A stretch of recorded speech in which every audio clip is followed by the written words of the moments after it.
And 5, 4, 3, 2, 1. Oh,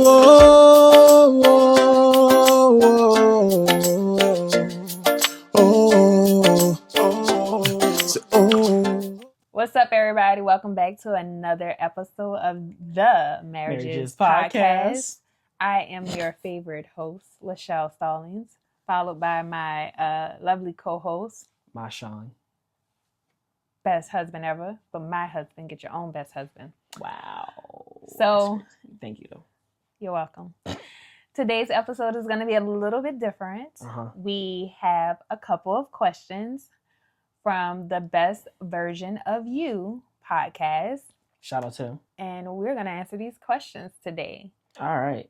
So our first question came from a young woman, and it says, Happy New Year.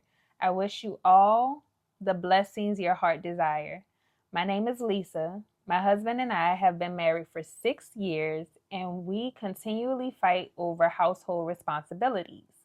He comes from a home where everything was done for him by his mom. He expects me to do the same, but I am worn out. My question is, how do we divide household responsibilities for it to work for the both of us? And how do we handle such a conversation? I like that question. So we actually had this situation as well early on. And except my mom didn't do everything for me. His mom did not do everything for him. Ours was more of like who should do what, because I grew up in a household where the men did certain things and the women did certain things.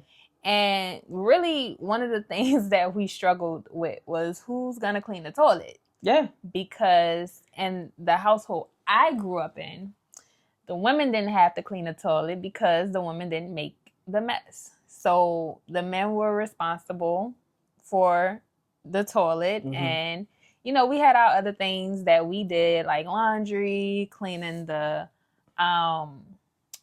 kitchen. Like those are like the big things. Yeah. But what do you have to say about like your experience, how you grew up? Well, we grew up on frequency, right? Every certain day we cleaned. We did too. That was y'all did too? Yeah, we had Sundays, but you just cleaned more than okay. We'll get there. Number 2 was I grew up cooking first. So I learned how to cook because I didn't want to clean up the bathroom. So I learned how to cook first, and then I learned I had to clean the kitchen.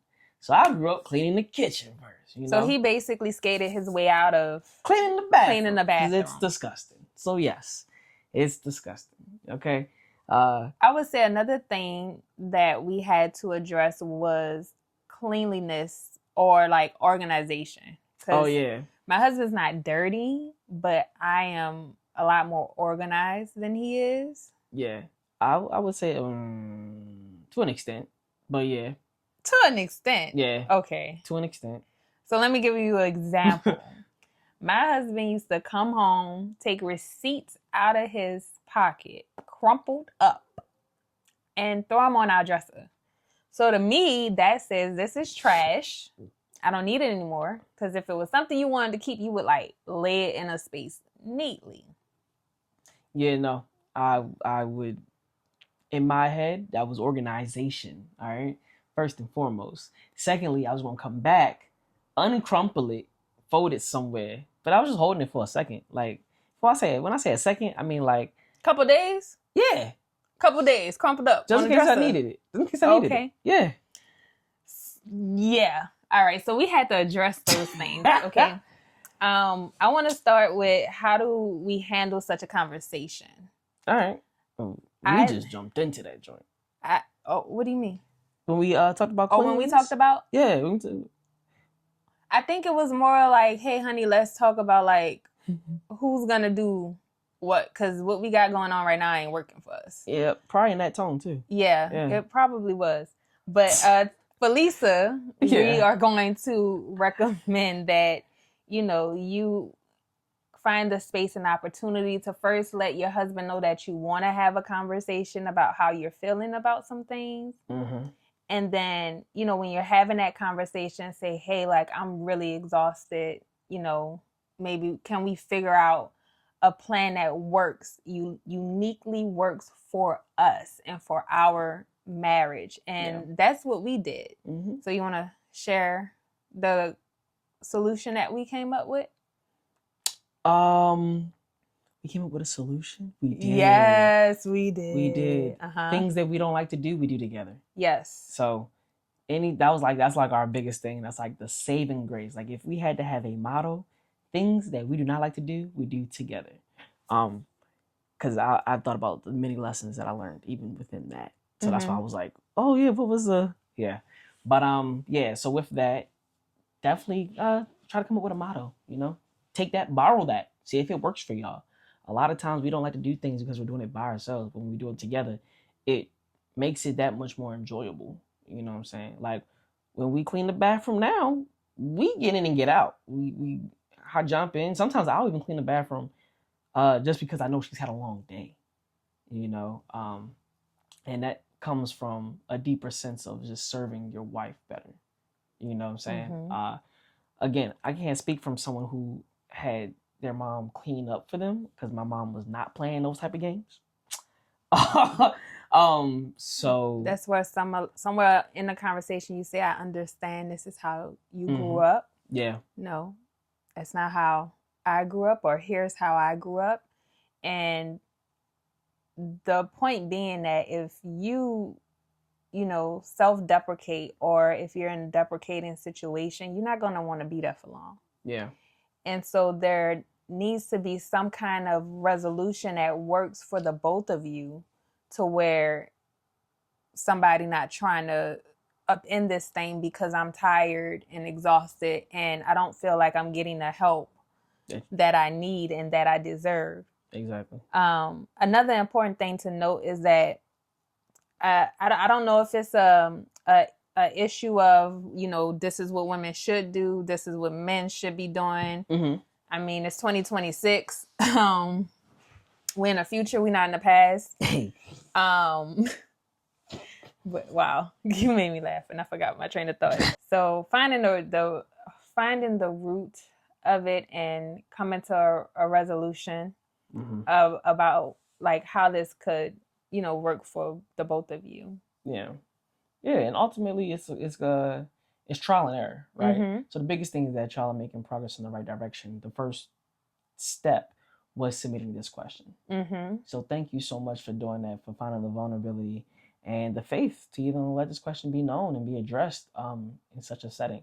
Oftentimes, for those that have heard us, that's listened to us, we oftentimes recommend having conversations that may become hostile or irate outside of the home, right? Because you want to protect the energy in your home. You want to come home and protect that space. So have it somewhere, go out to eat, you know, somewhere nice, somewhere where the vibes are right. Y'all can have a conversation. Don't go out to a club because then you can't have a conversation in a club. But like your favorite restaurant, go get some pie. Yeah, definitely. I hope those things can help approach the conversation and then see what tasks he would like to do, right? What tasks can he do? Because you might find joy and y'all might find peace in you teaching him how to do certain tasks, you know? And in that is a cheat code in and of itself, because then you don't have to go through what we went through, which was what my wife alluded to earlier, our levels of cleanliness, right? What was clean to me was not clean to her. And I'm a clean person, but she's just that much better. She can see dust that I can't see. She can see when something's out of place. Yeah, it's kind of crazy. But that's her superpower, you know? So in that, if I may miss something, she may tell me. That don't mean I'm going to fix it the second time, because I might miss it again. But it's the grace of her telling me, and then sometimes she's just doing it, knowing that, all right, my husband's just, I don't know, maybe his eyes ain't working. Oh, that's what I wanted to say earlier too. Things look different. Like things from, the household that you grew up in, or the marriages and relationships that you grew up around, what you saw, like maybe very little of that is going to apply to you, but like not everything. So you can't just take like, this is the way I grew up and automatically think that applies to what you're living in and what you want to build for you and your family. Mm-hmm. So part of the conversation is that you are cultivating your unique marriage, your unique family experience. Like, right? Like, that's for you two. Nobody can tell you how that should be or what it should look like. Not even your past experiences. It can give you an idea, but you still have to make room to factor in that you not the same as those people and your wife not those people either.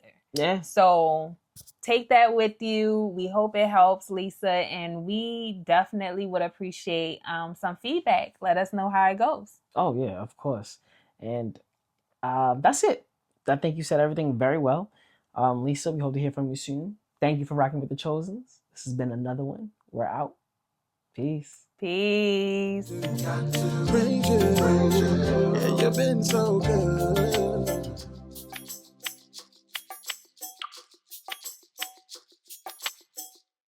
Yeah. Yours red. Mine is Is it right. supposed to be red?